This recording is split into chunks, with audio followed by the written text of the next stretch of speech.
O programa a seguir pode conter descrições de extrema violência e não é recomendado para pessoas sensíveis.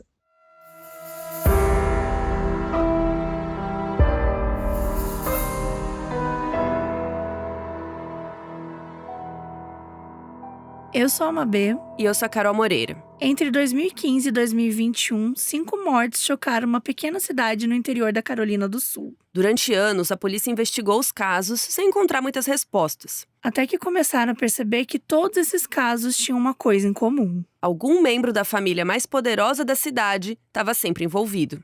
Essa é a história dos crimes da família Murdaugh.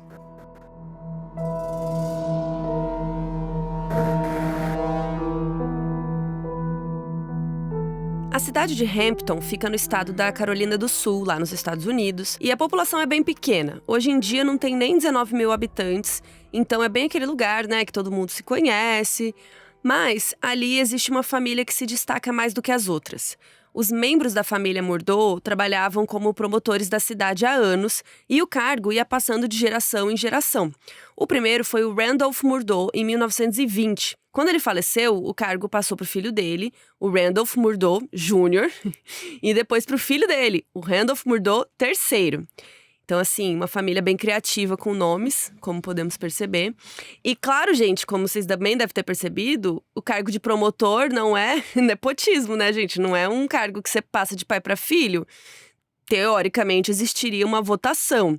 Mas essa família, vocês estão vendo que era muito poderosa, então eles davam um jeitinho aí de sempre colocar o próximo filho, o próximo Murdaugh, né, no cargo. E como a família ocupava esse cargo há anos, eles tinham meio que controle da cidade por gerações, porque eles são os promotores, eles são quem cuida dos casos, né? Então eles acabavam decidindo tudo o que acontecia por lá. Para vocês terem uma ideia, o mercado Walmart quis abrir uma filial na cidade e a família não quis. Então, em Hampton, não tem Walmart. Quer dizer, o caso de hoje, na verdade, são vários casos. Eles envolvem vários membros dessa família. Então, a gente vai ir explicando, vai navegando nessa árvore genealógica com as pessoas principais, mas também a gente vai contar um pouco mais de cada um, né, ao longo da história. O Randolph Murdaugh III era o patriarca da família e o principal promotor da cidade de Hampton desde 1986. Ele e a esposa, Elizabeth, tiveram 4 filhos. A Lynn, que era a mais velha e a única mulher. O Randolph IV, óbvio, que tinha o apelido de Randy. O Richard Alexander, que era conhecido como Alec, então foca aí também nesse nome que ele vai aparecer bastante. E o John, que é o caçula. O Alec e a esposa Maggie tiveram 2 filhos. O Richard Alexander Jr., que era conhecido como Buster, e o Paul. Agora que a gente já conhece assim, um pouco essa família, vamos ao que importa. No dia 8 de julho de 2015, um homem aleatório ligou para a emergência às 4 da manhã dizendo que tinha um cara desacordado no meio da estrada. Parecia que alguém o tinha atropelado, mas esse moço que ligou ali não tinha muita certeza. Quando a polícia chegou, eles descobriram que a pessoa já tinha falecido e o nome dele era Stephen Smith, de 19 anos. Inicialmente, eles acharam que ele tinha levado um tiro na cabeça, mas depois viram que isso não batia com as lesões. E aí o carro desse cara, o Stephen, foi encontrado a alguns quilômetros de distância dele. Então a teoria da polícia foi o seguinte: o Stephen devia ter ficado sem gasolina no meio do caminho ou tido algum outro tipo de problema, então ele tinha parado o carro para procurar ajuda. E como a estrada estava escura, algum carro não deve ter visto ele ali e o atropelou sem querer. O problema é que não tinha marcas de atropelamento no chão. O que ele tinha era só uma lesão na cabeça. As roupas dele não estavam rasgadas ou sujas, o celular no bolso dele não estava quebrado, ele estava usando um tênis super largo e o tênis estava no pé dele, então será que não teria saído voando, né, se ele tivesse sido atropelado? Só que o moço estava jogado ali exatamente no meio da estrada. E será que alguém em sã consciência ia andar no meio da pista numa estrada escura? A autópsia confirmou a teoria do atropelamento, só que mesmo no relatório legista ainda não fazia sentido, porque a única lesão que ele tinha era na cabeça.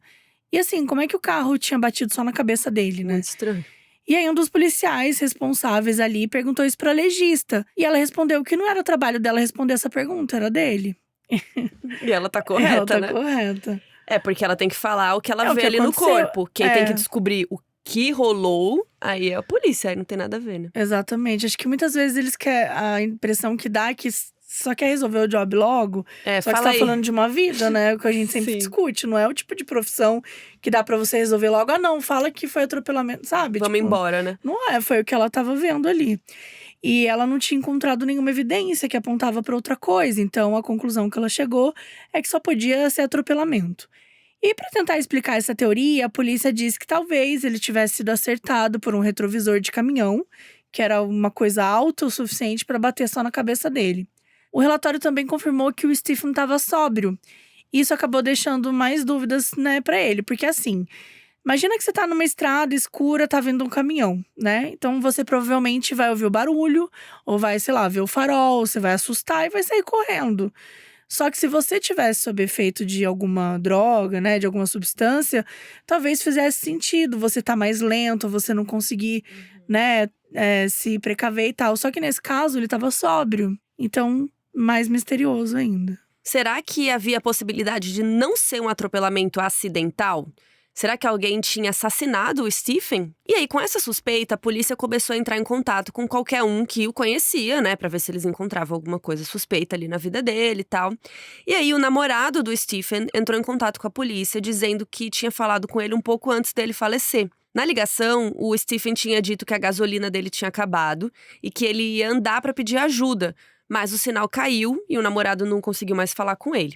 O namorado sabia que tinham várias pessoas na cidade que ameaçavam o Stephen por ele ser gay, mas até onde ele sabia, nunca tinha rolado nada físico, assim, nenhum ataque, nada. E aí a polícia pediu para que fosse feito um exame para determinar se o Stephen tinha sido abusado sexualmente, mas esse resultado nunca foi divulgado e também não está nos documentos do caso. Quando a polícia foi interrogar outras pessoas que conheciam o Stephen, a maioria falou: a gente ficou sabendo que ele foi atropelado, enfim, nada muito além. Só que tinham rumores circulando. Um cara falou que ficou sabendo que tinha um grupo de 3 homens que sempre mexiam com o Stephen.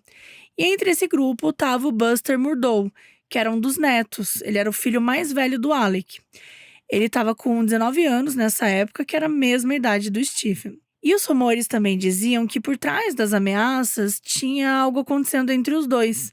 O Stephen era abertamente gay e ele sofria muito preconceito, né, na cidade, porque enfim, uma cidade pequena e tal. E os rumores diziam que o Buster também curtia homens e que eles tinham um caso em segredo. E ser gay em Hampton já era mal visto, mas na família do Murdough era muito pior, porque ela era uma família tradicional, poderosa. Então, provavelmente, ele não poderia falar abertamente da sua sexualidade, se isso fosse verdade e tal. Segundo o rumor, no dia da morte do Stephen, ele teria ligado pro Buster para pedir ajuda porque o carro tinha ficado sem gasolina. O Buster estava na região voltando de um torneio de softball com uns amigos e teriam ido encontrá-lo. O Stephen teria entrado no carro achando que eles iam levar ele até em casa, mas pouco tempo depois começaram a bater nele. Aí nessa teoria, ele tentou fugir, mas o Buster parou o carro e todos saíram. E foi nessa hora que um deles pegou um taco de softball e bateu na cabeça do Stephen.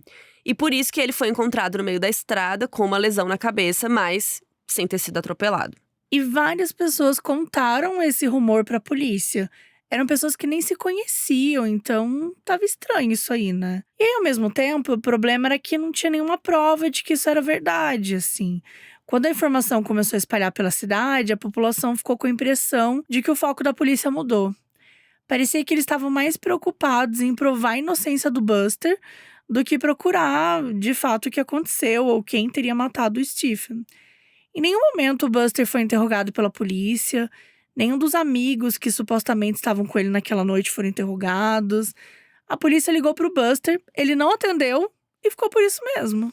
E aí, o caso foi encerrado. Apesar de todas as informações apontarem que aquilo não tinha sido um atropelamento, a polícia decidiu colocar lá que foi um acidente, que não tinha como descobrir o culpado, com as pistas que eles tinham, e fim. A mãe do Stephen achou aquilo tudo muito estranho e contratou um detetive particular para olhar o caso.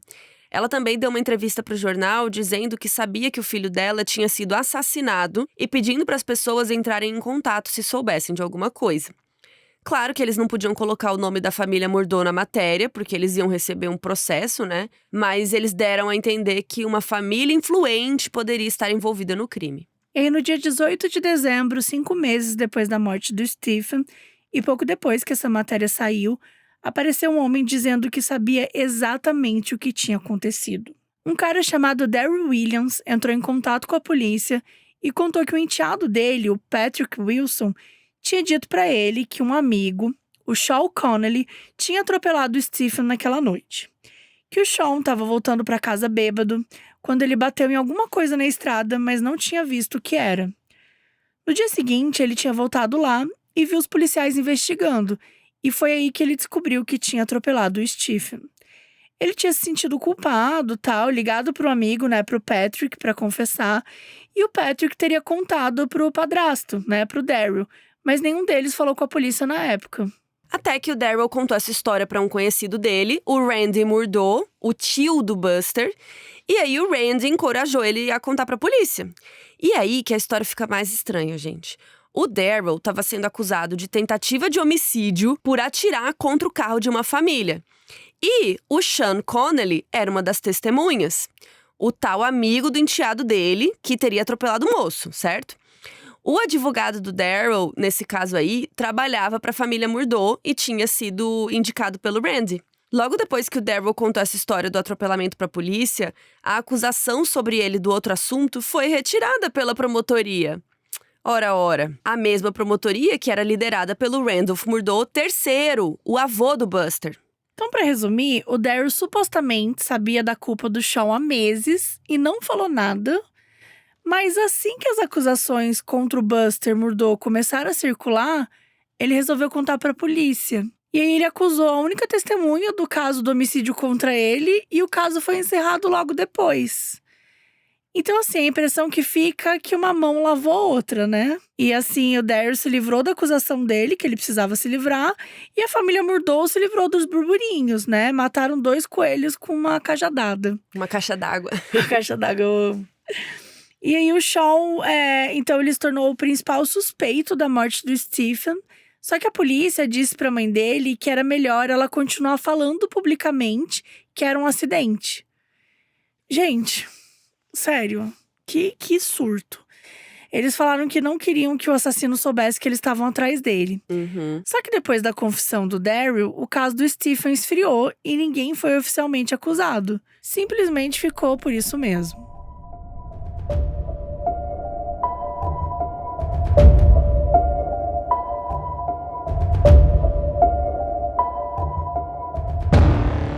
Vocês se lembram do caso do assassinato do ator Rafael Miguel? Ele ficou conhecido por fazer Chiquititas. Em 2019, foi brutalmente assassinado junto com os pais na porta da casa da namorada. E o assassino era o próprio pai da sua namorada. Agora, essa história virou série documental na HBO Max, se chama O Assassinato do Ator Rafael Miguel e mostra os bastidores do caso com um olhar inédito. É a primeira vez que a namorada do Rafael fala em detalhes sobre o que aconteceu naquele dia. A Isabela Tibcherani conta como os dois se conheceram, fala do relacionamento deles, que era ótimo. O problema era o pai dela, o Paulo Cupertino, que era extremamente abusivo e violento. E a série aprofunda em temas como violência doméstica, abuso psicológico e as marcas que tudo isso deixa em quem sobrevive.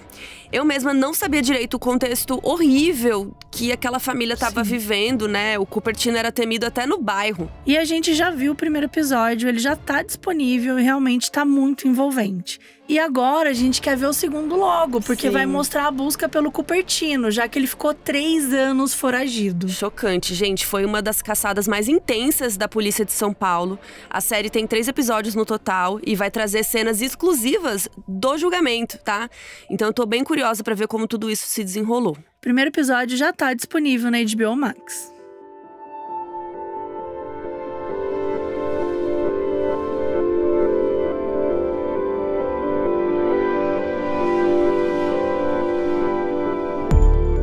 Três anos após a morte do Stephen, em 2018, ocorreu outra morte estranha. O Paul Murdaugh, filho mais novo do Alec, estava com 19 anos. Ele era irmão do Buster, né? Esse aí que a gente acabou de contar tudo. O Paul, então, ele tinha uma namorada, a Morgan, e os dois costumavam passar o fim de semana na casa do pai dele. O que acontece é que o pai, o Alec, abusava muito de remédios. Ele sabia disso e estava tentando parar. Era um processo de desintoxicação mesmo. Então o Paul e a Morgan ficavam lá para ajudar, garantir que ele não ia tomar nada e tal. Eis que um dia a Glória, funcionária da casa, encontrou remédios para dor dentro de um saco embaixo da cama do Alec. E foi fofocar pro Paul, né? Falou, tipo, olha, não sei o quê. Porque ela tinha ficado com medo de contar pra esposa dele, a Meg, porque vai que ela achava que a Glória tava bisbilhotando nas coisas. Ela ficou com medo de ser demitida. Então ela falou, vou falar aqui pro menino, né, pro Paul, porque aí ele vê o que ele faz com o pai dele. E ele disse que não sabia se falava com o pai ou não. Daí, beleza. Aí, no dia 2 de fevereiro, a Meg, né, a esposa, ligou para emergência e disse que tinha encontrado a Glória, sua funcionária, do lado de fora da casa com a cabeça sangrando. Gente. E quando a ambulância chegou, os paramédicos estavam achando que ela tinha, sei lá, sofrido um ataque cardíaco, um derrame, alguma coisa que fez ela perder o equilíbrio do nada, né? Porque ela tava com a cabeça sangrando, tipo, parecia que ela tinha caído, enfim. Só que a família explicou que não era isso. O Alec disse que a Glória tinha contado que tinha tropeçado na escada porque um dos cachorros da família tinha passado correndo na frente dela. Isso fez com que ela caísse e batesse a cabeça no degrau de pedra. Gente. Olha, enfim. Não sei nem o que dizer. Ela foi levada para o hospital, ela passou 24 dias internada, até que acabou falecendo no dia 26 de fevereiro. O tempo todo que ela passou no hospital, ela não estava conseguindo falar. Então ela não conseguiu contar pra ninguém o que realmente tinha acontecido, né? A única informação que eles tinham foi o que o Alec contou. E não teve nenhuma testemunha da queda, então ficou parecendo que era essa a verdade. Quando os outros membros da família foram contar o que aconteceu, as histórias não batiam. A Meg disse que depois que ligou para emergência, ela ligou para o esposo e ele estava no escritório dele, que ficava a uns 20 minutos da casa. Só que a ambulância chegou 15 minutos depois da ligação e o Alec já estava lá. Então, se a ligação da Meg para emergência tinha durado 5 minutos, a ambulância levou 10 minutos para chegar lá. E se ela ligou pro Alex só depois daquela ligação, resumo, pra quem está aí fazendo a Nazaré, ele precisaria ter feito o caminho de 20 minutos em 10. Seria isso, pra chegar antes da ambulância. Não fazia sentido, né? Ou se ele trabalhasse lá no Velozes e Furiosos, sei lá, ele foi muito rápido. Então, assim, o que é mais provável é que ele não estava no escritório. E essa não foi a única inconsistência. Na ligação para emergência, a Meg também tinha explicado que a Glória não estava conseguindo falar, né? Que ela estava ali balbuciando umas coisas e tal. Só que o Alec contou para a polícia que a Glória tinha lhe dito que foram os cachorros que tinham feito ela tropeçar.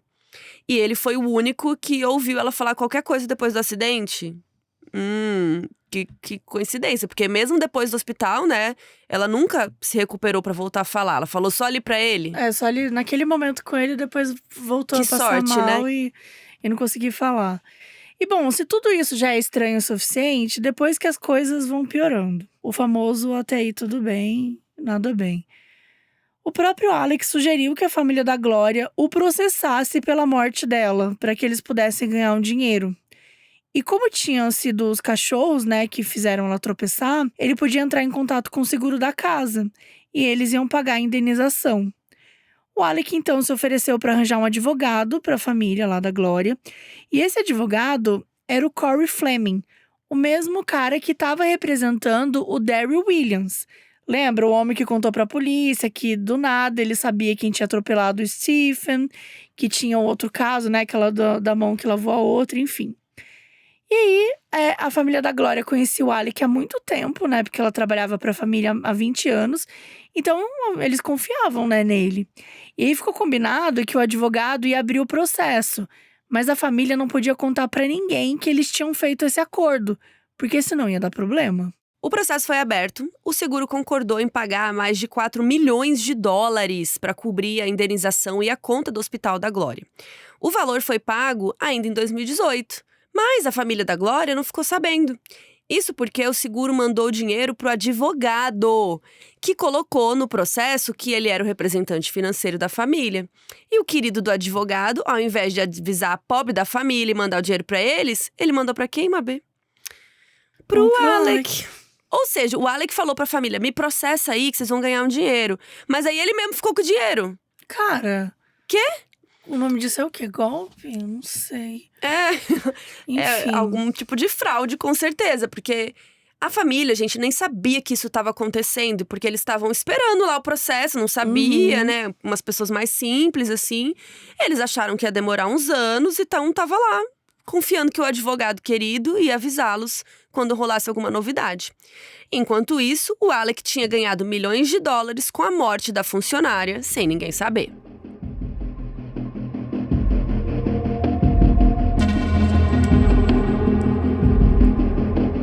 E a morte da Glória foi muito difícil pro Paul, o filho mais novo do Alec. Ele era muito apegado a ela era babá dele desde pequenininho, e ele até andava com uma foto dela na carteira. A namorada dele, a Morgan, achava que o Paul tinha esse carinho tão grande por ela porque o irmão mais velho, o Buster, sempre foi o queridinho dos pais, então a Glória dava atenção que os pais não davam. O Buster estava seguindo os passos do pai, fazendo faculdade de direito, então ele provavelmente seria ali um próximo promotor, né, da família. Só que o Paul não tinha a menor intenção de seguir a profissão, então parecia que os pais não ligavam muito para ele, pro que ele fazia e tal. O Alec sempre deixou os filhos beberem desde adolescentes, inclusive ele incentivava, ele dava bebidas para os filhos, os amigos deles e tal. Lembrando que nos Estados Unidos a idade legal para beber álcool é 21 anos, mas o Paul e seus amigos já estavam bebendo desde os 14. Ao longo dos anos, o Paul foi bebendo cada vez mais, ao ponto que os amigos chamavam ele de Timmy, quando ele estava bêbado, porque ele virava outra pessoa. Eu tenho relatos de amigos também que tem um Que mudou de apelido. nome. Porque ele vira outra pessoa. Infelizmente, isso é comum, O né? álcool mexe muito, né? Gente, imagina com essa idade, que como que chama? O lobo frontal nem tá desenvolvido ainda. 21 anos. E, enfim, os amigos próximos até que estavam acostumados, assim, mas o Paul ficava meio assustador, assim. Ele gostava muito de chamar atenção e ele se comportava como se nada tivesse consequências. E talvez não tivesse mesmo, porque, né, ele família gostava… vindo da família que ele vinha. Exato, e ele gostava de lembrar todo mundo que ele era um mordomo. Uma vez, o Paul estava bêbado e ele e a Morgan sofreram um acidente de carro. O carro rodou na estrada, mas por sorte, nenhum dos dois se machucou. Assim que a Morgan saiu do carro, ela pegou o celular para ligar para emergência e no meio da ligação, o Paul fez ela desligar. Ele disse que ele ia ligar para os pais e que eles iam resolver tudo. Quando eles chegaram lá, antes de ver se estava tudo bem com o Paul e a Morgan, os pais começaram a tirar as latas de cerveja e as armas de caça que estavam no carro. A mãe, então, perguntou pra Morgan se ela tinha tentado ligar pra emergência e ela disse que sim. E daí ela meio que, tá, mas por que você fez isso? E, gente, que pergunta é essa, né? O carro capotou. Porque a gente tá na estrada e o carro capotou. Só que como eles estavam bêbados, né? Como, enfim, tinha arma, tinha toda coisa no carro. Então, você vê que a família tava tentando meio que esconder, né? E aí, depois que eles limparam o carro, o Alec e a Meg mandaram o Paul e a Morgan, né, embora no carro deles. E aí, eles ligaram pro seguro ir lá buscar o carro. Ou seja, ninguém nunca ia saber que o Paul tava dirigindo bêbado, porque eles foram no outro carro. E aí, ficaram os dois lá nesse carro deles. E eles falaram, olha, tivemos um problema, capotou, enfim. E aí, ninguém ficou sabendo da verdade. Esse tipo de comportamento do Paul preocupava muito a Morgan, mas não era a única coisa. Eles tinham começado a namorar no ensino médio. No período que estamos contando, em 2019, eles já estavam juntos há 4 anos. Mas, nesse meio tempo, eles sempre terminavam e voltavam e tal. No começo, o Paul era super romântico, levava a Morgan pra viajar, comprava presente. Mas, com o tempo, essas coisas que eram fofas acabaram virando só pedidos de desculpa. Porque o Paul começou a abusar fisicamente da Morgan. E sempre que ele fazia isso, ele voltava com um presente, né? Pedindo perdão, prometendo que não ia mais acontecer. Mas sempre acontecia de novo. A gente sabe, né? Como funciona a dinâmica de um relacionamento abusivo. A pessoa convence a vítima que foi um descontrole temporário, que ela vai mudar, que não sei o quê. E tudo isso se repete, né? Isso é um relacionamento abusivo. E olha que loucura, né, gente? Uma menina adolescente, super novinha, já há 4 anos envolvida em um relacionamento abusivo, sabe? Meu Deus.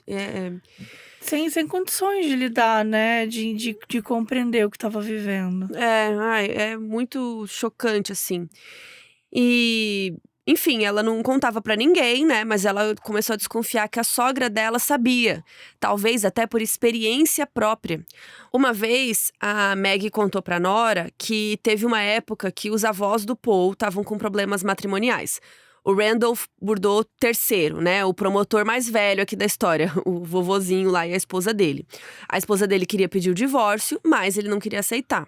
E que na época ele tinha chegado a escrever um obituário para ela e mandado o Jornal da Cidade publicar como uma ameaça. Olha isso.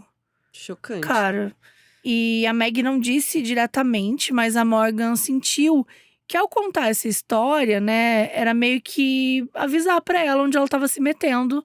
Que assim, ó, Da você tá família, entrando né? nessa família aqui, essa família é assim. E a Morgan achava que a Glória também sabia que tinha alguma coisa acontecendo, a funcionária que tinha morrido, sabe? Porque um dia a Glória tinha dito que sabia que a Morgan amava muito o Paul, mas que não havia problema em amar uma pessoa à distância, e que se ele machucava ela, que era melhor ela ir embora. A Morgan ficou com isso na cabeça, né? Aos poucos ela foi se convencendo a terminar com ele de vez. E no dia da formatura deles, o Paul ficou muito bêbado, e quando ele chegou no quarto do hotel, ele começou a bater na Morgan, de um jeito mais agressivo do que ele costumava bater. Ele, assim, de um jeito que ele nunca tinha batido nela antes. Ele subiu em cima dela na cama, segurou ela pela garganta, começou a socar, a chutar. E aquela foi a primeira vez que a Morgan realmente achou que se ela não terminasse com ele, ela podia acabar morrendo.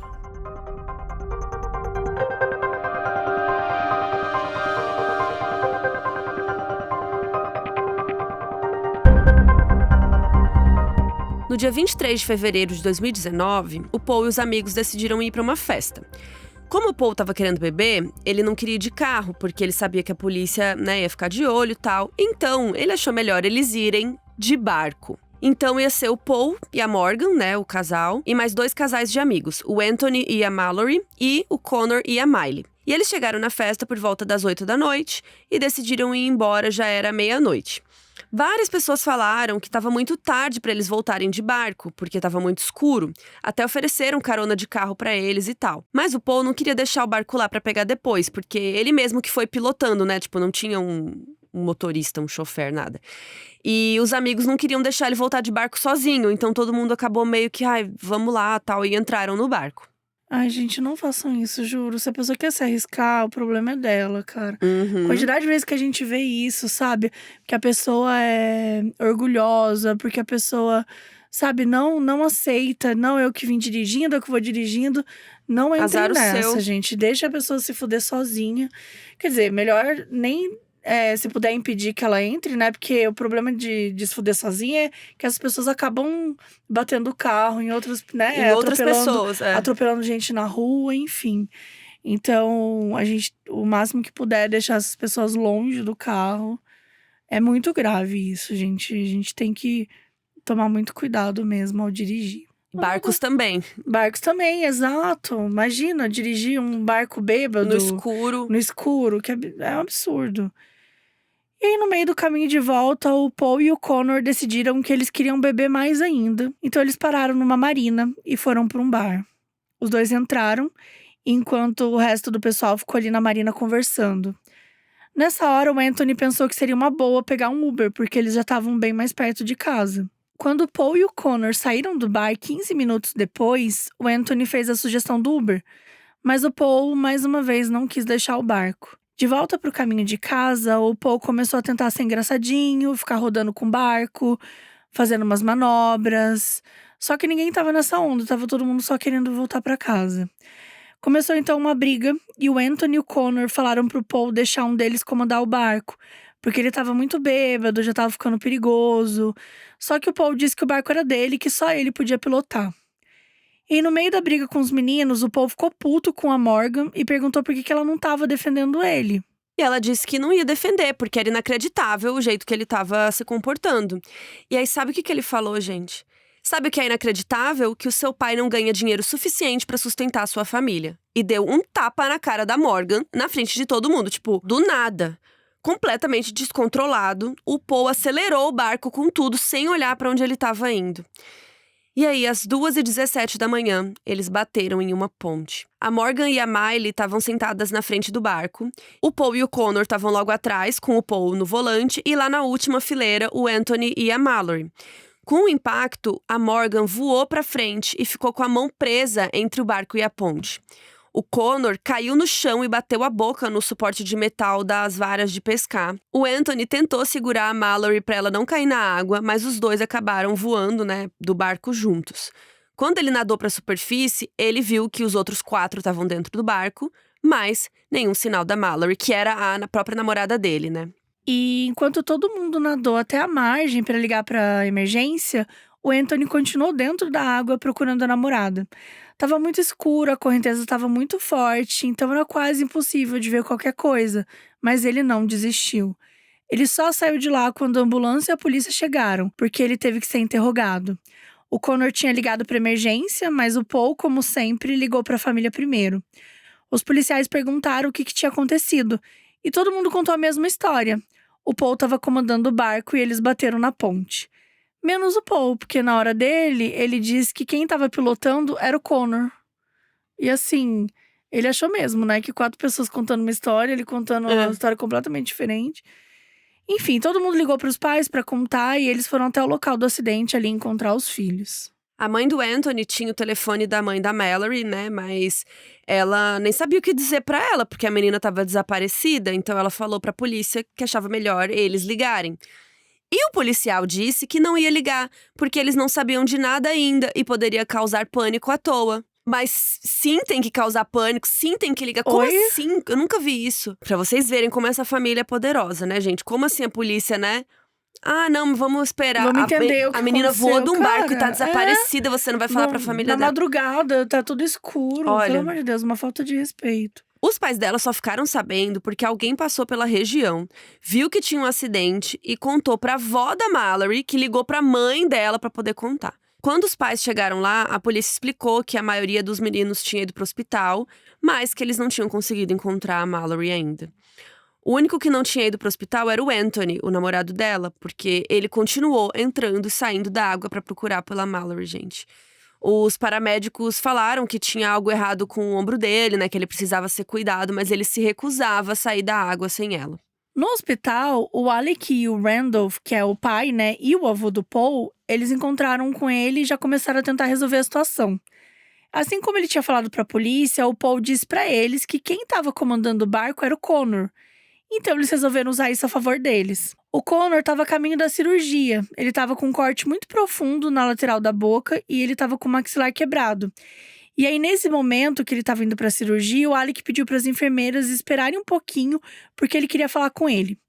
O Alec abraçou o Connor e sussurrou no ouvido dele para ele não falar nada, que ele ia dar um jeito de ajudar ele. O Connor ficou confuso, porque como ajudar o quê? Eu não fiz nada, né? Só que não demorou muito para ele entender que o Paul estava tentando colocar a culpa nele. O pai do Connor ainda não estava no hospital, então o Alec ligou para ele e explicou a versão dele da situação. O Alec contou que o Connor estava pilotando o barco, mas que era para o pai ficar tranquilo, porque ele ia cuidar de tudo. E aí, quando eles chegaram no hospital, né, depois, o Alec falou assim pro Connor na frente deles: "Você foi nomeado motorista do barco." Depois de falar com o Connor, o Alec tentou falar com a Morgan, que estava em cirurgia por causa da lesão na mão dela, que tinha ficado presa, né, na ponte e tal. Ele bateu no vidro da sala de cirurgia, gente, a audácia, e perguntou se ele podia falar com ela rapidinho. Imagina parar a cirurgia pra bater um papo ali com a menina vítima, que tá ali, como que chama? Paciente. Não, é bizarro, gente, Olha, não dá pra… sei lá. É o achismo, né? Eles se acham muito, né? É. Aí a Morgan pediu pro médico não deixar ele entrar, porque ela já sabia o que ele queria. Ela já tinha visto várias vezes o Alec acobertar as coisas, né, que o namorado dela fazia. Então era claro que ele queria que ela não falasse nada que pudesse incriminar o filho dele, né? O Alec insistiu, ele disse que era advogado da Morgan, tipo, oi? E tinha que falar com ela antes dela dar o depoimento pra polícia. Mas, por sorte, os médicos falaram que, não, você espera aí depois, no fim da cirurgia, então você vê o que você tem que fazer aí. A mãe da Miley encontrou com o avô do Paul no corredor do hospital e perguntou se eles tinham alguma notícia da Mallory, né, da outra menina. E o Randolph não fazia ideia de quem ela estava falando. Ela explicou que era a menina que estava no barco com eles, que não tinha sido encontrada. E o Randolph respondeu: "Ah, eu acho que todo mundo sabe como essa história vai terminar." Tipo, dando a entender que a menina tinha morrido. Nossa, é bizarro, assim, o jeito como eles estão lidando, né? Enfim. Uhum. Bom, deu tudo certo com as cirurgias do Connor e da Morgan, e eles passaram a noite em observação no hospital. O Paul e a Miley não tinham nenhuma lesão muito séria, mas também passaram a noite ali em observação. O Paul estava completamente bêbado, o nível de álcool no sangue dele era 3 vezes o legalmente permitido para pilotar um barco, então ele tinha que ficar lá até abaixar. Na manhã seguinte, a Morgan e a Miley já estavam liberadas para ir embora, então elas voltaram para a ponte para ver se tinha alguma novidade sobre a Mallory. O Anthony, o namorado dela, estava lá ajudando nas buscas, ele não tinha ido para o hospital ainda. Só depois de muita insistência dos pais, ele aceitou ir no final do dia, porque parecia realmente que o ombro dele estava bem lesionado. E tava, assim, não era tão sério, então ele fez alguns exames básicos, imobilizou e aí voltou para a ponte. Os pais da Mallory ainda estavam lá também e perguntaram para a polícia se poderiam dar uma olhada no barco. O policial responsável disse que não, porque era uma cena do crime, e isso está correto, né? A gente fala aqui diversas vezes que você não pode ficar mexendo com cena do crime. Mas olha que engraçado. Algumas horas depois, o tio do Paul apareceu lá, levou o barco embora e a polícia falou: um grande abraço. Tipo, levou a cena do crime embora e é isso. A polícia não fez nada. Uma não podia olhar a cena do crime, o outro poderia levar e fazer o que quisesse. Gente, só mais um exemplo, né, do que os Murdaugh podiam fazer naquela cidade ali. E ainda pior, nas coletivas de imprensa que eles fizeram sobre o caso, né, a polícia estava falando que ainda estavam investigando para ver quem é que estava comandando o barco. Tipo, sendo que todos eles já tinham falado, né? Já tinham falado, inclusive, nas gravações das câmeras da polícia, que tinha sido o Paul. Mas vamos investigar melhor. Não, que isso. Mas essa informação, ela misteriosamente não estava no relatório do caso. Então, oficialmente, eles ainda não tinham essa informação. A única pessoa que estava falando que foi o Connor era o Paul. E a polícia, caramba, nossa, que mistério, Sherlock Holmes. Não, alguém traz o Sherlock Holmes aqui. Então, para deixar claro, não tinha nenhuma evidência direta de que os Murdaugh tenham tentado manipular a polícia pro lado deles. Só que a polícia, ela, tipo assim, tudo que envolvia o Murdaugh, eles não faziam nada, assim, sabe? É como se a polícia morresse de medo de qualquer situação que estava envolvido algum deles. E aí, eles não podiam acusar o Paul sem uma prova indiscutível, com medo do que poderia acontecer. 3 dias se passaram sem nenhuma notícia da Mallory. E o Alec continuava tentando vender a ideia de que o Connor que estava pilotando. O Alec chamou o pai do Connor para conversar e disse que estava passando por um momento muito difícil. Ele disse, olha gente, sentem-se, porque vai ser difícil.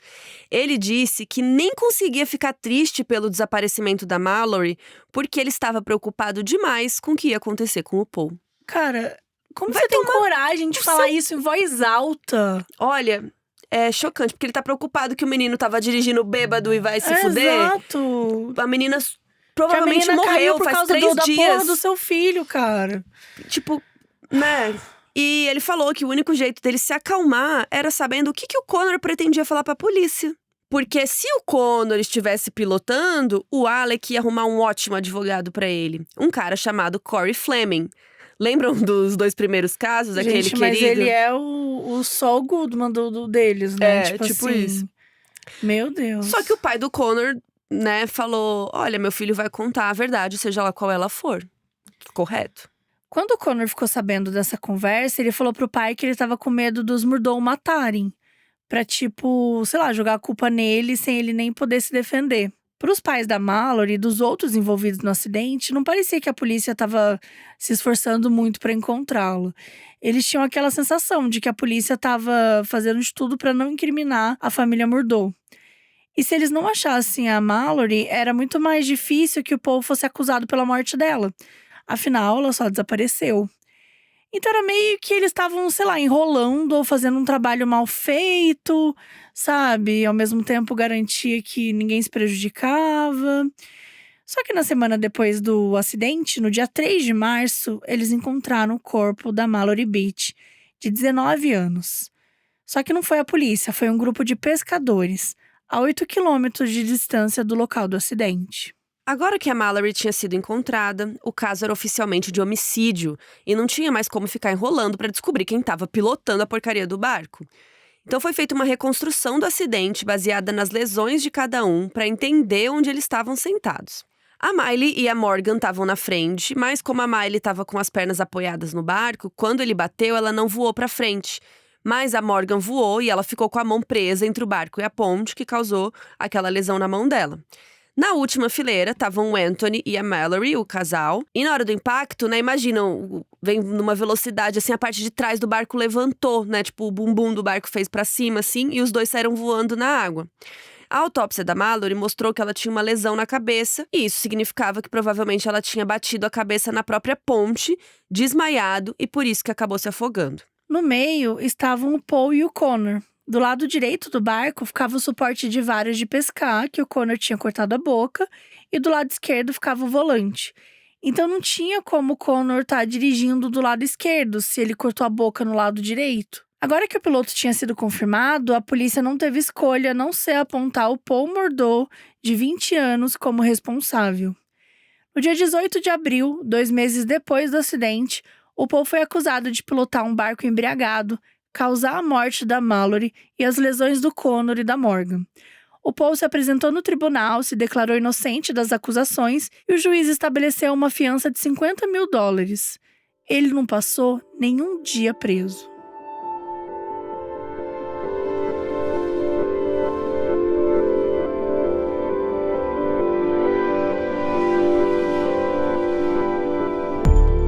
Depois da audiência, o Paul se mudou da casa principal da família para uma outra casa que eles tinham, que era mais afastada da cidade. Ele tentou entrar em contato com a Morgan, a namorada dele, né, durante todo esse processo de investigação, mas depois do acidente ela tinha decidido acabar com esse relacionamento de uma vez e não queria mais falar com ele. A mesma coisa aconteceu com os outros que estavam no barco, né, gente? Ninguém quis mais falar com ele.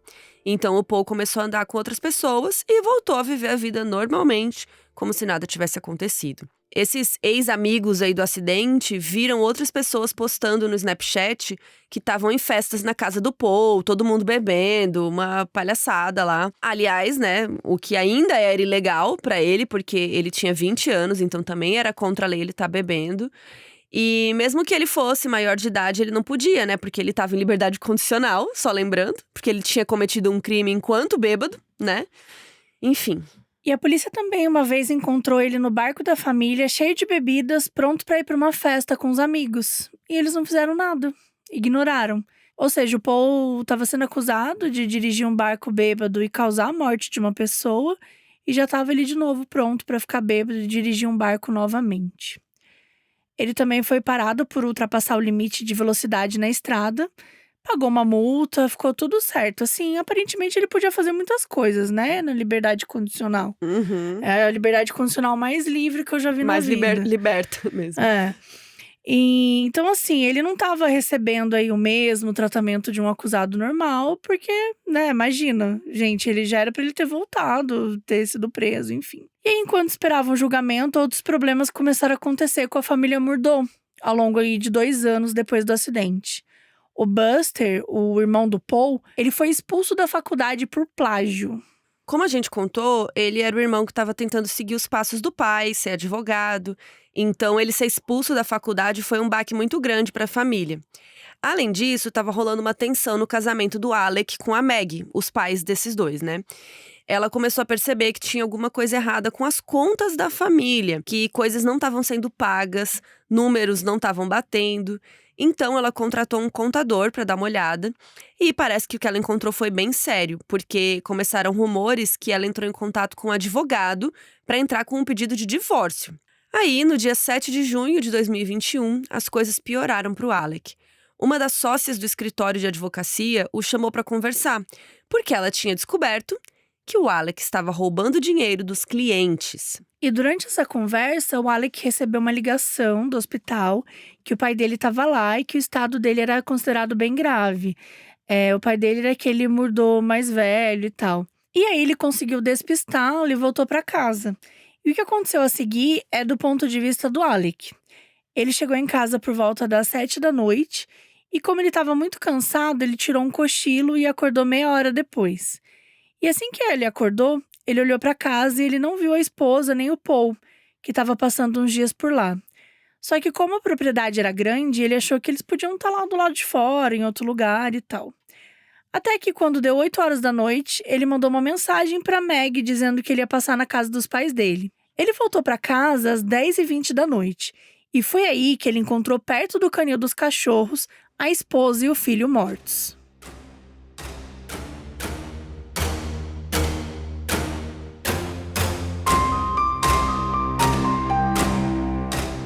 A Maggie, de 52 anos, e o Paul, de 22, foram assassinados.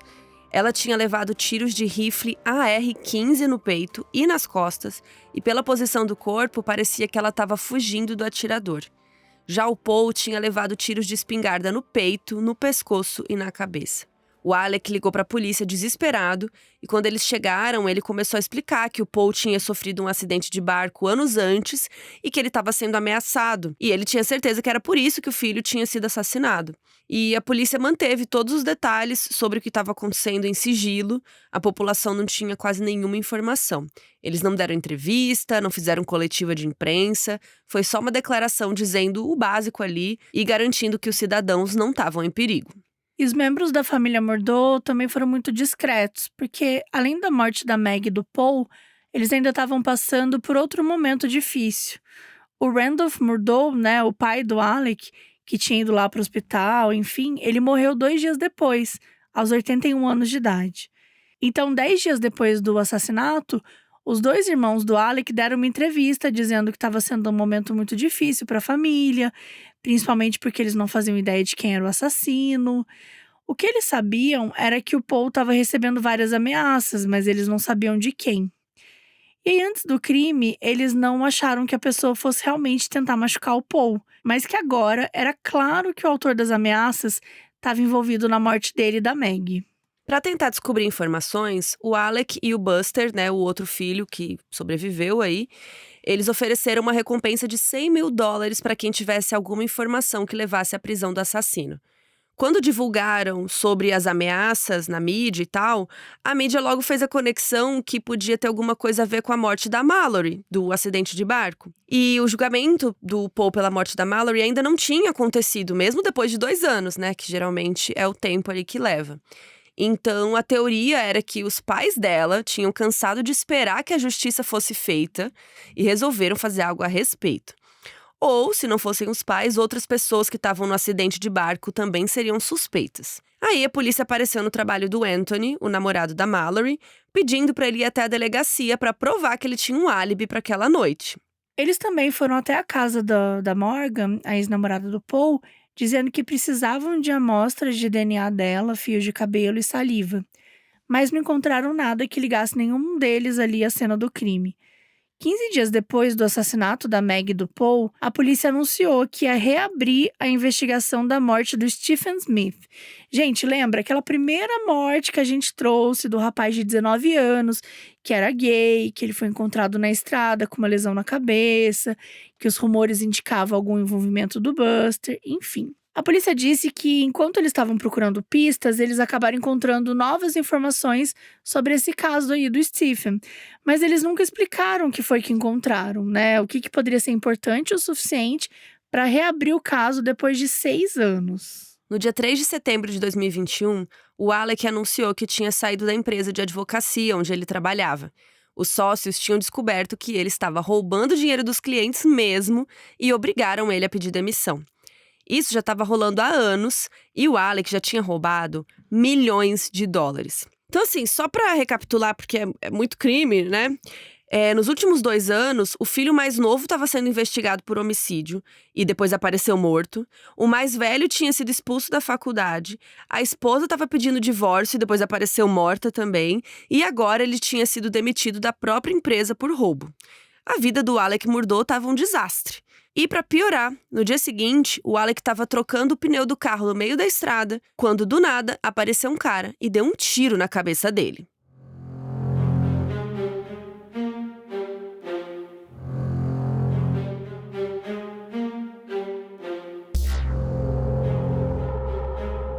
O Alec sofreu uma lesão superficial, a bala só passou de raspão, ou seja, ele não morreu, gente. Ele ligou para a polícia e foi levado de helicóptero até o hospital. Ele ficou 2 dias internado e saiu de lá direto para uma clínica de reabilitação. E lembra que a gente falou sobre o vício dele em remédios? O Alec admitiu que era viciado em oxicodona, que é um remédio para dor muito forte e viciante, e que depois desse susto tinha decidido se tratar. Ele também admitiu que ele tinha roubado dos clientes para pagar pelos remédios. Só que assim, quantos milhões, né, em dólares em oxicodona que ele comprou, porque pelo amor de Deus. daria para comprar pro mundo todo. Enfim, não existe nenhum documento que prova que ele estava mesmo numa clínica, mas ele desapareceu por um tempo. A polícia começou a procurar quem tinha sido o atirador e, no primeiro momento, eles acharam que era a mesma pessoa que matou a Meg e o Paul. Só que eles nem precisaram esperar muito para ter uma resposta. Vocês estão sentados? O Alec admitiu que ele tinha contratado um primo dele para matá-lo, porque ele queria tirar a própria vida, mas queria que o Buster recebesse o dinheiro do seguro de vida. Olha isso. Por quê? Porque os seguros de vida não costumam pagar se a pessoa tira a própria vida. Mas se fosse um assassinato, o dinheiro iria pro Buster. Ele é cheio dos golpes no seguro, Tudo, né? até A coisa pra da morrer. com a Glória. Meu Deus. Esse primo do Alec era o Curtis Edward Smith, conhecido como Eddie, que acabou sendo acusado por suicídio assistido e fraude de seguro. O Eddie se declarou inocente e o governo decidiu que ele iria permanecer em prisão domiciliar até o julgamento. Isso foi em 2021. Até hoje o Eddie tá esperando o julgamento, então ele já deu várias entrevistas contando o lado dele da história. E a história dele é bem diferente da do Alec. Ele disse que ele e o Alec se encontraram um dia e o Alec pediu pro Eddie atirar nele, tipo, você pode atirar em mim? Aí o Eddie falou, claro que não, né, você tá louco, não sei o quê. E aí o Alec foi embora, mas o Eddie ficou preocupado, né, tipo, esse cara não tá batendo bem. E seguiu ele de carro. Aí o Alec parou no meio da estrada e o Eddie parou atrás dele, no outro carro, né. Aí o Alec saiu do carro com uma arma apontada pro Eddie. Aí os dois brigaram pra tentar pegar a arma, o Eddie conseguiu pegá-la e deu um tiro no ar, achando que ia assustar o Alec. E aí, nisso, o Alec explicou pra ele que a polícia tava incriminando ele pelo que tinha acontecido com a Meg e o Paul, então ele preferia morrer, não sei o quê. E eles conversaram mais um pouco e o Eddie foi embora pra casa dele. E ele sabia que não tinha acertado o Alec com um tiro, porque ele atirou pra cima. E daí ele achou que agora que eles tinham conversado, que o Alec talvez, né, tivesse se acalmado e que ele não ia fazer nada. Vocês estão sentados? Quando a polícia apareceu pra prender ele, o Ed descobriu que o Alec tinha atirado em si mesmo e colocado a culpa no Ed. Só que o Ed não era só o primo do Alec, né? Segundo a polícia, ele era também o traficante dele. A polícia descobriu vários pagamentos do Alec pro Ed que totalizavam ali $160 mil de outubro de 2020 até maio de 2021. Só que assim, gente, não tinha como esses $160 mil ser apenas em relação à droga. Não tinha como ele ter comprado só remédio com esse dinheiro todo, né? Caríssimo, ele pagou, né? ele não teria como, assim, ele tá pagando por alguma coisa aí, esse valor. Não deu nem um ano, né? E aí o Ed explicou que o Alec tava sempre colocando dinheiro na conta dele, pedindo pra ele fazer uns pagamentos aqui, ali, não sei o quê. Era um pedido meio estranho. Então o Ed perguntou se era lavagem de dinheiro, mas o Alec garantiu que não. Que era só um favor, porque com toda a atenção que a família estava recebendo nos últimos anos, o Alec disse que não podia fazer certos pagamentos sem a polícia ficar de olho. Que pagamentos são esses, Nossa, né? sério, essa história tava muito estranha. Então a polícia conseguiu um mandado de busca pra casa do Alec pra ver se encontravam mais informações. O mandado estava marcado pro dia 13 de fevereiro de 2022, pouco mais de uma semana depois do Alec levar o tiro. Mas, antes da polícia chegar, uma coisa suspeita aconteceu. Um jornalista recebeu uma dica que eles iam efetuar o mandado naquele dia, então ele foi até lá com um drone pra ver se pegava a cena da polícia saindo com as provas, enfim, pra filmar lá. Só que o que ele viu foi o Buster e o tio John, o irmão do Alec, saindo de casa com 8 armas. A propriedade dos Murdaugh era bem grande e eles eram conhecidos por caçar. Mas assim, não é estranho os caras saindo com um monte de armas no mesmo dia que a polícia vai aparecer lá pra investigar?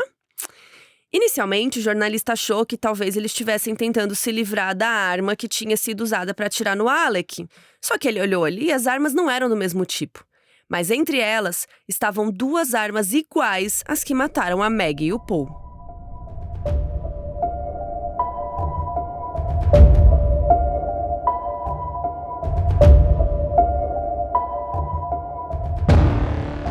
Os Murdaugh tinham os mesmos modelos de arma usados para matar a Meg e o Paul. Só que a polícia nunca investigou essa informação e as armas do crime nunca foram encontradas.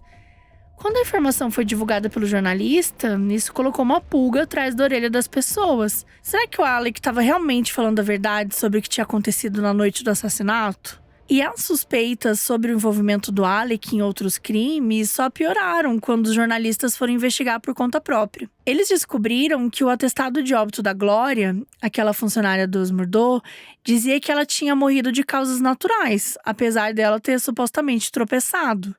Causas naturais, né, vocês sabem, é quando a pessoa não morreu por acidente, nem por violência, nem por nenhuma intervenção externa, mas sim por algum processo interno do corpo. Tipo, decorrência de alguma doença, envelhecimento, enfim. Então, o tropeço ali, né, não seria causas naturais, né? Uhum. E os jornalistas descobriram que nenhuma autópsia tinha sido feita para confirmar o tal do tropeço. Eles entraram em contato com a polícia para entender melhor e descobriram que a confusão, gente, só piorava. A família da Glória tinha processado o Alec, como o próprio pediu, e eles tinham ganhado o processo no mesmo ano, em 2018. O seguro tinha feito 2 pagamentos, um de 500 mil e outro de 3,8 milhões de dólares, pela responsabilidade, né, da Glória e tudo mais, da morte. E aí os jornalistas descobriram que 3 anos depois, ali naquele momento, a família não sabia do resultado. E o documento lá oficial dizendo que estava pago. Então essa investigação descobriu o que a gente já tinha contado aqui, né? Que o dinheiro tinha ido para o advogado, que foi para o Alec no fim. E aí, quando isso veio à tona, a família, gente, ficou maluca, né? Eles entraram em contato com outro advogado, que foi perguntar para os Murdaugh o que tinha acontecido, achando que eles iam falar: ah, foi um mal-entendido, sei lá, inventar uma desculpa qualquer. Mas eles nem responderam. Então, o novo advogado ligou para a polícia e acusou o Alec de roubo. E com isso, o Alec estava sendo acusado de roubar dinheiro, fraudar o seguro de vida, era suspeito do assassinato da esposa e do filho. Assim, gente, todo crime que vai surgindo aí, a gente vai jogando na conta desse homem, porque, pelo visto, ele estava só acumulando, né? Só que foi o caso do roubo do dinheiro da família da Glória que fez ele ser preso. E ele foi preso no dia 14 de outubro de 2021. E o juiz negou o pedido de fiança dele. Então, assim, o Alec ia ficar preso até o julgamento. Pela participação dele na fraude, o Corey perdeu a licença dele e não pôde mais trabalhar como advogado. Enquanto isso, a investigação do assassinato da Meg e do Paul ainda estava rolando. E a autópsia concluiu que eles tinham sido mortos por volta das 21 horas. E o Alec disse que chegou em casa só depois das 22. Aí a polícia recuperou um vídeo do Paul, né, da vítima, que foi gravado às 20h44, às 8h44 daquela noite. E ele tava no canil, brincando com os cachorros e tal. Um amigo dele tinha ido viajar e precisava de alguém pra tomar conta do cachorro. Então tinha um cachorro desse amigo lá. Então o Paul tava mandando esse vídeo pro amigo pra mostrar, ó, seu cachorro tá bem, né, e tal. Só que, no fundo do vídeo, dava pra ouvir a voz do Alec. Ou seja, às 8h44 da noite, o Alec estava na casa. E eles tinham sido mortos por volta das 21 horas. Então, no dia 14 de julho de 2022, quando o Alec já estava preso há 9 meses, ele foi oficialmente acusado pelo assassinato da esposa e do filho. O primeiro julgamento do Alec foi pelo assassinato da Meg e do Paul, e começou no dia 23 de janeiro de 2023. O processo de escolha dos jurados foi muito complicado, porque todo mundo na cidade conhecia a família Murdaugh, estava acompanhando os casos todos. Na real, gente, o país todo sabia o que estava acontecendo, porque até o O.J. Simpson postou um vídeo nas redes sociais dizendo que estava acompanhando o caso. Ele disse que era bem provável que o Alec fosse culpado, mas que não se surpreenderia se ele fosse inocentado. Gente, audácia, né? Esse cara falar alguma coisa, enfim. O caso se baseava em informações circunstanciais, porque não tinha nenhuma testemunha, né? As armas do crime nunca foram encontradas. E como o Alec não foi visto como suspeito logo no começo, então a polícia não analisou as roupas dele, não procurou por sinais. Assim, não tinha nenhuma informação, sabe? Eles não fizeram nenhum trabalho, fizeram né? nada que precisava ser feito. E o álibi dele era a mãe, que estava sofrendo de demência e não tinha como confirmar, então, se era verdade ou não que ele estava com ela no momento. Só que a mãe dele não estava sozinha em casa naquela noite. A história do Alec foi que ele saiu de casa às 8 da noite, 1 hora antes dos assassinatos, e foi para casa da mãe, que ficava a uns 15, 20 minutos de carro da casa dele. Como a mãe dele estava doente, ela não ficava sozinha em casa mais, então tinha uma cuidadora lá sempre com ela. E a cuidadora testemunhou que o Alec tinha chegado lá, na verdade, 9h30 da noite, uma hora depois do que ele tinha dito, né? Ele não tinha chegado às 8h30, porque se ele disse que saiu da casa dele às 8, ele ia chegar lá às 8h15, 8h20. Mas a moça falou, não, ele chegou aqui 9h30. Ou seja, ele teria tido tempo de cometer o crime e ir lá pra casa da mãe dele tentar meter um álibi, né? E ela também testemunhou que no dia seguinte ao assassinato, ele tinha voltado pra casa da mãe e pedido pra ela mentir sobre o horário que ele passou na casa, caso a polícia perguntasse. Gente, né? E naquele momento a autópsia nem tinha saído, então o Alec não tinha como saber a hora que eles foram mortos, por que ele estava pedindo isso, né, gente? É meio óbvio. Então, enfim.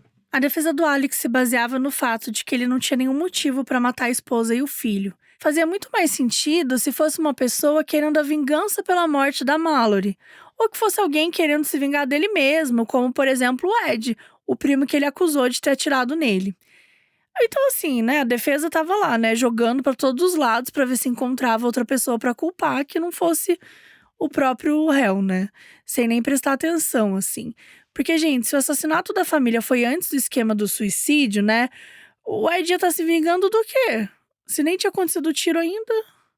Tipo, o cara, o próprio advogado não decorou a ordem cronológica das coisas, e aí tava ali tentando criar qualquer historinha. Bom, a defesa alegou que, como 2 armas tinham sido usadas para matar a esposa e o filho, fazia mais sentido que fossem 2 atiradores e não um só. Então, assim, não pode ter sido o Alec. E eles afirmaram que não tinha nenhuma prova que o Alec estava lá na hora do crime, o que a gente sabe que não é verdade. E como a promotoria tinha um vídeo gravado no celular do Paul poucos minutos antes, eles sabiam que eles tinham a prova perfeita para incriminar o Alec. Uma das primeiras coisas que a promotoria mostrou foi o vídeo da polícia chegando na cena do crime e o Alec imediatamente falando para eles que os assassinatos estavam ligados à morte da Mallory. No vídeo, o Alec contou toda a história do acidente de barco para a polícia, então os jurados ouviram bem a voz dele, o que era a intenção ali da promotoria. Em um dos vídeos daquele dia no celular do Paul, o Alec estava usando uma calça bege e uma camisa de botão azul. E esse vídeo não tinha um horário, mas parecia que já estava escurecendo, então vamos por aí, né, por volta das 18 horas. Quando a polícia chegou naquela noite, ele já tava com outro look, gente. Ele tava de camisa branca e bermuda. Perguntaram pro Alec, então, que horas que ele trocou de roupa. E ele disse que não lembrava. A promotoria usou o vídeo para mostrar que se o Alec tivesse cometido o crime, faria muito sentido ele trocar de roupa logo antes de chamar a polícia, porque não correria risco de ter sangue, enfim. Só que não faria diferença, né, gente? Porque a polícia não foi capaz de pegar uma peça de roupa dele pra… sequer olhou se ele tava sujo, enfim. Depois que ele foi acusado, a polícia até foi tentar procurar aquele look, né, anterior ali, mas não encontraram aquela blusa azul e calça bege. Quando chegou a hora de mostrar o vídeo do Paul no canil, no dia dos assassinatos, o amigo dele foi chamado para testemunhar. Eles colocaram o vídeo para passar e o tribunal inteiro ficou em choque quando eles ouviram a voz do Alec. Imediatamente começou um burburinho, como se todo mundo estivesse perguntando: gente, vocês ouviram o que eu ouvi? Não sei o quê. Aquela coisa. Até os jurados olharam um pra cara do outro para confirmar se não estavam doidos. Só que qualquer dúvida acabou quando o amigo do Paul confirmou que as vozes no vídeo eram do Paul, da Meg e do Alec. O vídeo tinha sido enviado às 8h44 da noite, ou seja, minutos antes da morte deles. E quase 1 hora depois do que o Alec tinha dito que saiu de casa. E depois disso, o Alec decidiu que ele ia testemunhar e tentar explicar a situação. Ele confirmou que tinha mentido para a polícia sobre a hora que ele saiu de casa e que era assim a voz dele no vídeo. E diz ele que na hora que a polícia perguntou, ele ficou nervoso e mentiu. Olha. E depois que ele tinha mentido, ele teve que manter a história até o fim. Olha só. E aí, quando perguntaram se ele tinha pedido para a cuidadora da mãe mentir o horário, o Alec indiretamente chamou ela de mentirosa. Ele disse que ela era uma boa pessoa e que talvez eles tivessem conversado sobre quanto tempo ele passou na casa da mãe, mas que ele não tinha pedido nada, assim, para ela inventar horário nem nada. Agora, falando da defesa, eles pediram que os jurados fossem levados até a casa onde os crimes aconteceram para terem uma noção de como era a cena do crime. Na visão deles, se os jurados entendessem como a propriedade era grande e tal, isso ia mostrar que era mais provável que o crime teria sido cometido por 2 pessoas. A defesa queria que os jurados vissem a posição ali dos edifícios, né? O galpão, os canis, nananã, para questionar um pouco a linha do tempo, questionar a narrativa da acusação e até criar uma dúvida se o Alex teria tempo e condições de cometer os crimes. Isso não é algo muito comum de acontecer, mas dependendo da situação, a promotoria e o juiz liberam e tal. E ninguém, nem eu, entendi o que eles queriam com isso. Mas eles falaram, vai lá então, querem passear lá, vai lá ver essa porra. Porque, gente, o que tem a ver, né? Mas enfim. Aí, no dia 1º de março, eles passaram algumas horas lá pra ver onde o Paul e a Maggie tinham sido encontrados, não sei o quê. O Paul tava bem na porta do canil e a Maggie tava a uns 4 metros de distância dele. Parecia que o Paul tinha sido a primeira vítima e quando a Maggie tinha ouvido os tiros, né, ela tinha saído correndo em direção ao canil pra ver o que estava acontecendo e foi aí que o assassino tinha atirado nela. Depois de 6 semanas de julgamento, os jurados demoraram menos de 3 horas para tomar uma decisão. Para a maioria deles, era claro que o Alec era culpado. Só uma das juradas não queria acreditar que ele seria capaz de matar a própria família. Mas depois de analisar todas as informações, ela viu que esse era o único motivo que ela tinha para inocentá-lo. Ele roubou dinheiro dos clientes, forjou a própria morte para enganar o seguro, mentiu para a polícia sobre o álibi. Para todos os jurados, o Alec provou que ele não era uma pessoa confiável e admitiu ter mentido diversas vezes ao longo da investigação. Mesmo com a falta de provas concretas apontando para ele, todas as circunstâncias mostravam que ele não era confiável. E foi assim que no dia 3 de março de 2023, o Alec Murdaugh, de 54 anos, foi sentenciado a 2 prisões perpétuas pelo assassinato da sua esposa Maggie e do seu filho Paul.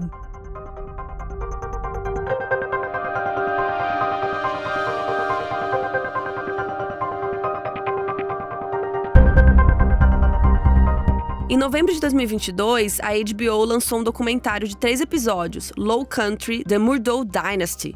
E como ele foi lançado antes dessa resolução do caso, eles explicam as informações sobre os crimes, né, desses anos todos aí que essa família se envolveu em coisas estranhas. E aí, em fevereiro de 2023, a Netflix lançou a primeira temporada do doc Escândalos e Assassinatos na Família Murdaugh. E assim como o da HBO, eles também não tinham mostrado a resolução ainda, mas aí eles fizeram uma segunda temporada, que foi lançada em setembro do mesmo ano, e aí mostra o que aconteceu no julgamento do Alec. Outro conteúdo sobre essa história é da jornalista Mandy Matney. Ela acompanhou os casos da família Murdaugh por 2 anos, até lançar o podcast Murdaugh Murders em junho de 2021. O podcast faz uma cobertura em tempo real de tudo o que estava acontecendo. E é o lugar mais completo para saber todos os detalhes, porque são mais de 90 episódios. Além de contar a história, a Mandy mostra os áudios das ligações para as emergências, de interrogatórios de suspeitos, entrevistas com as famílias das vítimas. Tem muita informação. No começo de 2023, o canal Hulu começou a desenvolver uma série de ficção baseada no podcast.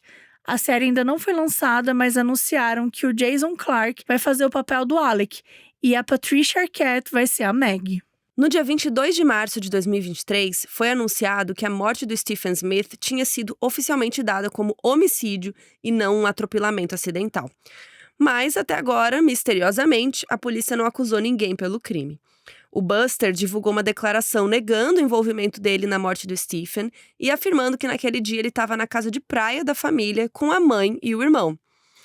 Como vocês sabem, 2 pessoas que hoje em dia estão mortas e não podem confirmar esse álibi. Atualmente, o Buster vive uma vida bem fora dos holofotes. Durante uma das conversas gravadas do Buster com o pai, quando ele estava preso, foi descoberto que o Alec pagou $60 mil para um advogado ajudar o Buster a voltar para a faculdade de Direito. O Buster foi aceito e estava marcado para ele voltar às aulas em janeiro de 2022. Mas com a prisão do Alec, a faculdade e o Buster acharam melhor adiar e até hoje ele não voltou. Em setembro de 2023, os advogados do Alec entraram com um pedido para que um novo julgamento fosse feito, alegando que os jurados tinham sido influenciados. Esse pedido foi negado em janeiro de 2024 e eles fizeram um novo pedido em agosto. O governo pediu uma extensão para dar uma resposta, porque a defesa enviou muitos documentos para serem analisados. Até lá, o Alec continua preso pelo assassinato da esposa e do filho, mas outros tantos mistérios envolvendo a família Murdaugh continuam sem solução.